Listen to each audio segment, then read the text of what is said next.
கோழி குஞ்சு ஆல்மோஸ்ட் சாகிற நிலைமைக்கு போயிடுச்சு. ஏன்னா நாள் சரி மழை. அந்த மழையில் கோழி கொடை ஃபுல்லாக நனைஞ்சிருச்சு. நாங்கள் தண்ணியெலாம் எடுத்து வெளில ஊற்றியும் இவ்வளோ தண்ணி தேங்கி நின்றுச்சு.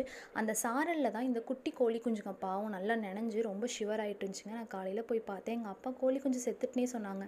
பட் க்ளோஸில் பார்த்தப்ப அதுக்கு உயிர் இருந்துச்சு. சரி ஏதாச்சும் பண்ணுவோன்னு வீட்டுக்குள்ளே எடுத்துகிட்டு வந்துட்டேன். சன்லைட் இல்லை, கரண்ட் இல்லை, பல்பு கூட எரியல. பல்பு இருந்தால் கூட ஹீட் வந்துட்டு ப்ரொடியூஸ் பண்ணலாம். ஸோ பல்பும் எரியல.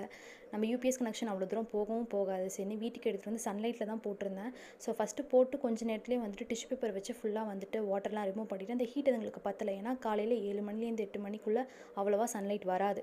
அதனால் அம்மா பால் காய்ச்சிட்டு இருந்தாங்க. அந்த குண்டானை எடுத்துகிட்டு வந்து ஒரு காட்டன் கிளாத் மேலே லைட்டாக ரப் பண்ணிவிட்டு இது ஹீட்டு பொறுக்கிற அளவு நான் வந்து வச்சு எடுத்தேன். ஸோ அந்த ஹீட்டுமே உங்களுக்கு பத்தவே இல்லை. சரி இது வேலைக்கு ஆகான்னு சொல்லிவிட்டு அந்த கிளாத்தை ஃபுல்லாக லைட்டாக ஹீட் பண்ணிவிட்டு கை பொறுக்கிற அளவு சூடு ஹீட் பண்ணிவிட்டு அந்த கோழி குஞ்சை வந்து ஃபுல்லாக ரேப் பண்ணி கொஞ்சம் நேரம் வச்சு ஒரு கோழி குஞ்சாக நான் வந்துட்டு பார்த்தேன். ஸோ அப்போயுமே வந்துட்டு ஓரளவு ஓகேவா இருந்துச்சு. சரி கரண்ட் வந்துருச்சு, இன்குபேட்டரில் வச்சிடலான்னு கொண்டு போய் வச்சு ஒரு அரை மணி நேரம் கழித்து தான் அந்த ஹீட் நல்லா அதுக்கப்புறம் அது கண் முழிச்சிச்சு. ஸோ ஓகே பொழைச்சிக்கோம் அப்படின்னு நம்பிக்கை வந்துருச்சு. அப்புறம் ஒரு அரை மணி நேரம் 1 மணி நேரம் நான் சென்று போய் பார்த்துட்டு இருந்தேன். அப்புறம் ஒன்றுன்னா நகர ஆரம்பிச்சுட்டு நல்லா ஆக்டிவாக இருந்துச்சு. ஓரளவு ஃபஸ்ட்டு இருந்ததுக்கு இப்போ நல்லா இம்ப்ரூவ்மெண்ட் இருந்துச்சு அப்படின்னு இருந்துச்சு. அதுக்கப்புறம் இந்த ஒன்று மட்டும் கீழே படுத்துக்கிட்டு தலையை மட்டும் அங்கேயும் இங்கேயும் பார்த்துட்டு இருந்துச்சு. அப்புறம் அதுவுமே கடைசியில் எழுந்திரிச்சு நல்லா ஆக்டிவாக அங்கேயும் இங்கேயும் ஓரளவு நடக்க ஆரம்பிச்சிட்டு. சரி ஓகே அது கிரிப்பாக இல்லைனாலும் ஓரளவு நடக்குது. ஆனால் அது ஒன்று மட்டும் இன்னொன்று படுத்துக்கிட்டே இருந்துச்சு.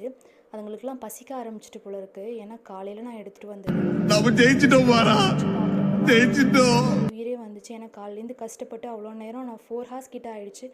அதுக்கப்புறம் நல்லானதுக்கப்புறம் அது ஃப்ரெண்ட்ஸ் கிட்டே போய் அதே இடத்துல கொண்டு போய் விட்டேன். அதுவும் நல்லா பிரிஸ்காக சாப்பிட்டு போய் விளையாட ஆரம்பிச்சிட்டு. டே ஸ்டார்டிங்கே இப்படி போய் ஆனால் எண்டிங் ஓரளவு சாட்டிஸ்ஃபைடாக இருந்துச்சு.